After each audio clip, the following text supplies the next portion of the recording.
Ya, baik, selamat malam. Perkenalkan, nama saya Dodi Wahyu Nugroho.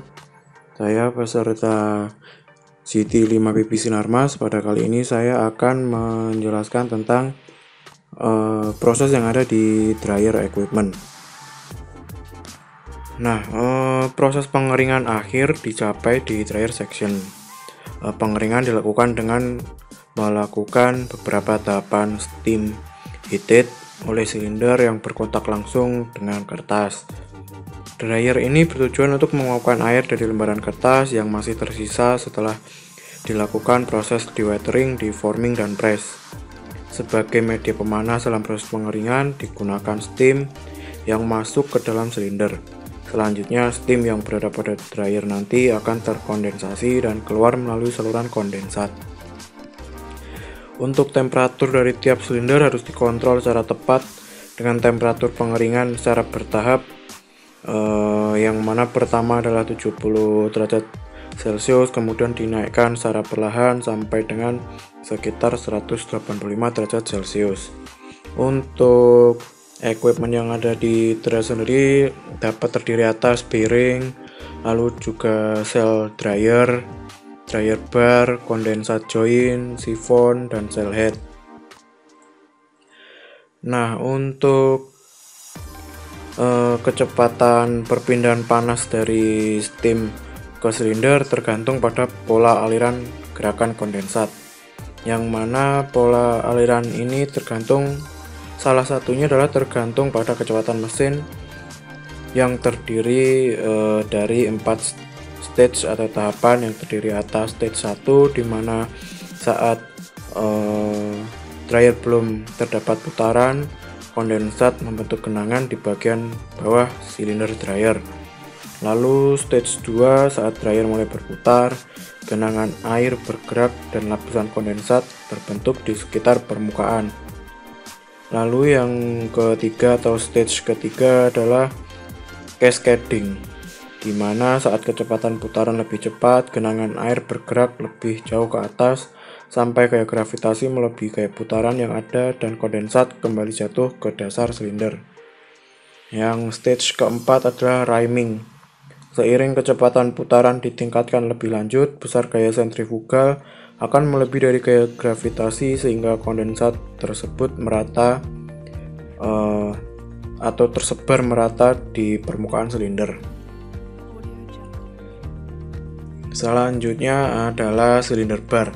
Tujuan utama dari penggunaan silinder bar ini adalah untuk memecah lapisan riming kondensat yang terbentuk sehingga dapat tersebar rata di sekeliling silinder.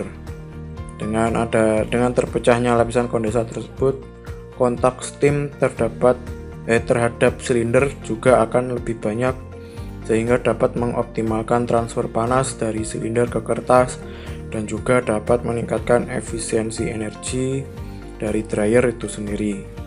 Selanjutnya, dengan transfer panas yang optimal juga dapat meningkatkan moisture profil kertas yang lebih seragam karena melewati silinder dengan panas yang merata ataupun seragam pula. Di gambar dapat ditunjukkan perbedaan moisture dari dryer dengan penggunaan bar maupun dengan penggunaan bar atau tanpa penggunaan bar. Nah, untuk sistem kondensasi di dryer digunakanlah sifon untuk mengeluarkan kondensat yang terbentuk dalam silinder sehingga kondensat dapat terdorong keluar silinder dryer menuju separator. Kondensat dapat terdorong keluar karena adanya perbedaan tekanan yang lebih tinggi di dalam silinder daripada tekanan yang ada di luar silinder. Untuk perbedaan tekanan ini dapat diatur mengontrol bukaan kondensat valve yang menuju separator. Bukaan valve akan semakin besar jika tekanan di dalam separator meningkat. Bila bukaan kondensat valve 100%, maka valve flush steam menuju kondenser akan terbuka untuk mengontrol perbedaan tekanan sesuai set point. Nah, selanjutnya digunakanlah pada dryer juga digunakan heat exchanger yang berfungsi untuk mengkondensasikan flash steam, yang mana terkondensasinya flash steam tersebut dapat mengakibatkan volume gas flash steam menjadi turun, sehingga tekanan flash steam pun juga akan turun. Nah, untuk mengoptimalkan penggunaan steam pada dryer, maka steam dan kondensat sistem dirancang dengan menggunakan cascade system atau pengendali bertingkat pada suatu looping proses. Pada sistem ini sisa steam atau flash steam dari kondensat digunakan kembali untuk grup yang membutuhkan tekanan lebih rendah. Jadi sisa steam dari dryer group yang beroperasi dengan tekanan lebih tinggi digunakan kembali untuk dryer yang beroperasi dengan tekanan lebih rendah. Di gambar dapat dilihat tekanan dari steam di grup 1 dapat digunakan kembali pada grup lain dengan kebutuhan steam yang lebih rendah. Nah, dapat dilihat flash steam akan bisa masuk ke steam group berikutnya selagi tekanan steam di dalam separator lebih tinggi daripada tekanan ke steam group tersebut. Dan bila tekanan flash steam di dalam separator lebih kecil atau sama dari steam group berikut yang dimasukinya, maka flash steam tidak bisa masuk. Akibatnya tekanan di dalam separator akan meningkat dan differential pressure steam serta kondensat akan turun. Nah, dan untuk mempertahankan differential pressure, maka valve flash steam ke separator akan terbuka. Bila bukaan valve lebih dari 70%, maka valve flash steam yang ke kondenser atau heat exchanger mulai terbuka. Selanjutnya adalah hood ventilation, yang mana fungsi dari hood ventilation ini untuk menangkap uap air dari pengeluaran di dryer dan mengeluarkannya dari sistem, serta mengontrol temperatur, humidity, dan juga airflow di sekitar kertas.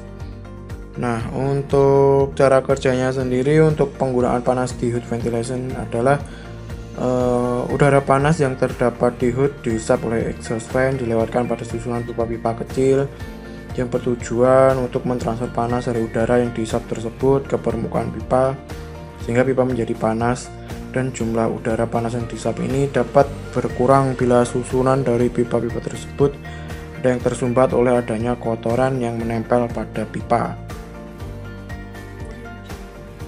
Nah, untuk selanjutnya, udara dingin dari luar hood dihisap oleh make-up air fan melewati pipa-pipa yang sudah dipanasi oleh udara panas yang dihisap dengan exhaust fan. Dari proses ini terjadi transfer panas dari pipa ke udara yang melewatinya sehingga udara menjadi panas. Dan untuk selanjutnya, sebelum udara dimasukkan ke dalam hood, suhu udara dikontrol untuk menurunkan relatif humidity-nya dengan cara memanaskan udara menggunakan heat exchanger, yang mana proses pemanasannya adalah sama dengan proses sebelumnya, yaitu dengan memanaskan plat-plat metal heat exchanger menggunakan steam, sehingga saat udara melewati plat-plat metal tersebut terjadi transfer panas dari plat metal ke udara tersebut sehingga terjadi transfer panas. Nah, selanjutnya udara panas yang digunakan untuk memanaskan air sebelum keluar dari sistem. Proses pemanasan air tersebut adalah dengan melewatkan air melalui pipa kecil, yang mana pipa tersebut diselubungi udara panas sehingga terjadi transfer panas dari pipa ke air. Nah, sekian untuk presentasi kali ini. Kurang lebihnya mohon maaf. Wassalamualaikum warahmatullahi wabarakatuh.